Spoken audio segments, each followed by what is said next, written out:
for the conclusion, the whole point about Article 138 is that the procedure must be concluded. If it is disrupted, you have to hold that Article 138 was violated. The next issue is this, the third one. We talked about the issue of effective control. If you are convinced by what you read, there can be no basis for this court to say anyone was validly elected as president of Kenya. My learned colleague, Mr. Fred Ngatia, whom I respect a lot, said that William Ruto won these elections fair and square. That expression, fair and square, to my mind, comes from, as I understood, the famous judgment where Judge Madan was in the Githunguri case, where the basic point was this, that certain issues may happen that may make even a person who on the face of it could have been liable for criminal offenses not to be properly tried. And therefore they say it makes any convictions to be bad in law. You do not have a fair, and that their votes were not enough.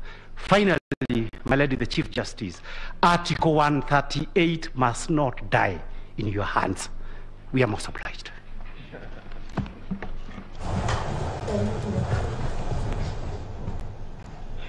I think that brings us to the end of...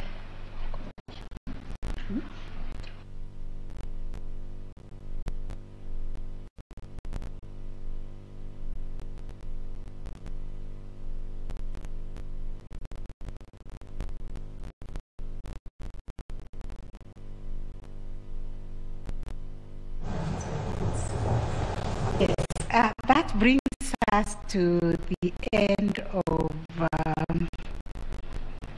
Rejoice. We are looking at Senior Counsel Ms. Amwite, but we know very well your clients were respondents. It was only for the under representation that we allowed them to come just after the petitioners. They do not have a right of rejoinder.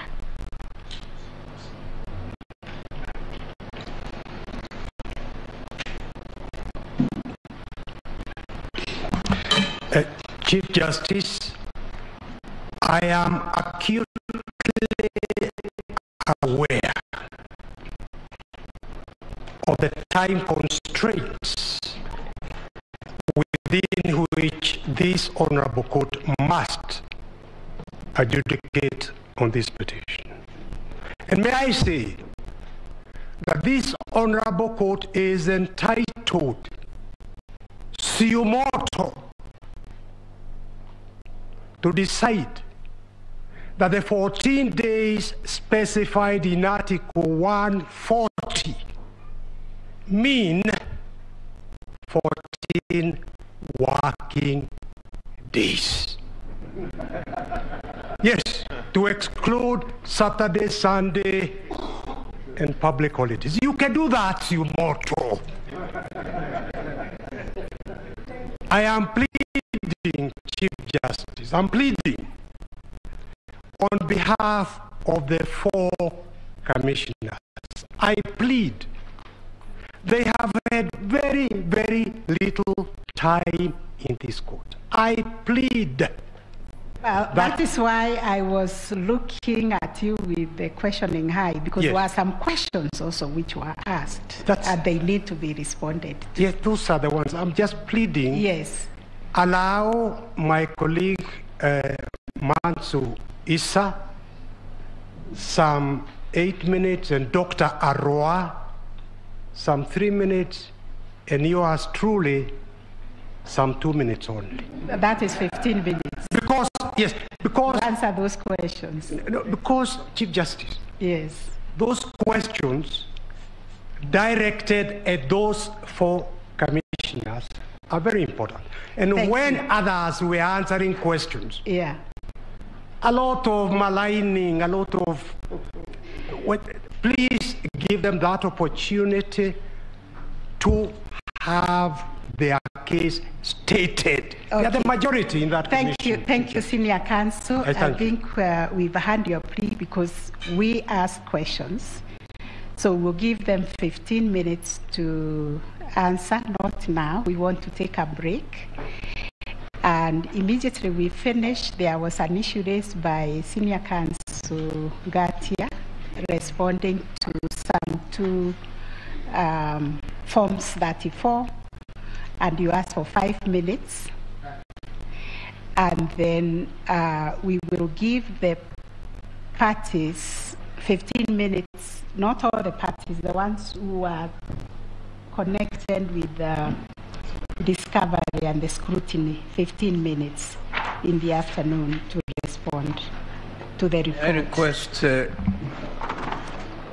Madam Chief Justice, may I request 5 minutes for the Commission, because we are the custodians of the form, the legitimate forms. Yes. And my learned friend, Mr. Orengo, needs his lunch now. He's heckling. Okay, we'll give you 5 minutes, and the court will arise.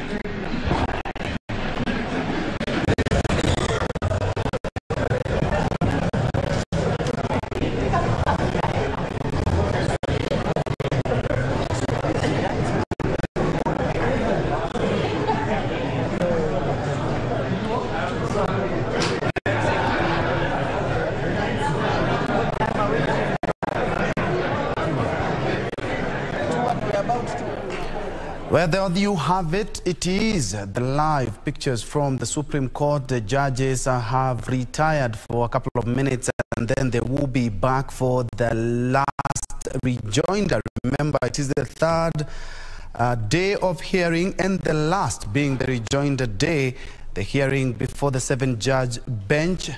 And after that, they are going to be retiring to make a determination on the Raila Odinga and Martha Karua petition, live from the Milimani Law Courts, where the Supreme Court has been domiciled for the better part of this week. Of course, a lot has been talked about in matters rejoinder, but something has just come up and just would not go.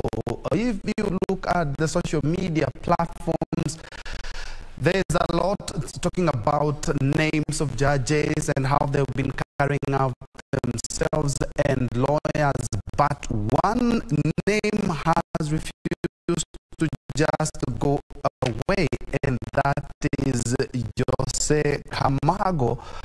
After one of the Form 34A has been identified having his name. And flashing back to July the 21st, you do remember there were 4 Venezuelans who had landed in Kenya with some IEBC election materials, and Jose Camargo, if you like, Oje in Spanish, Camargo was one of those people that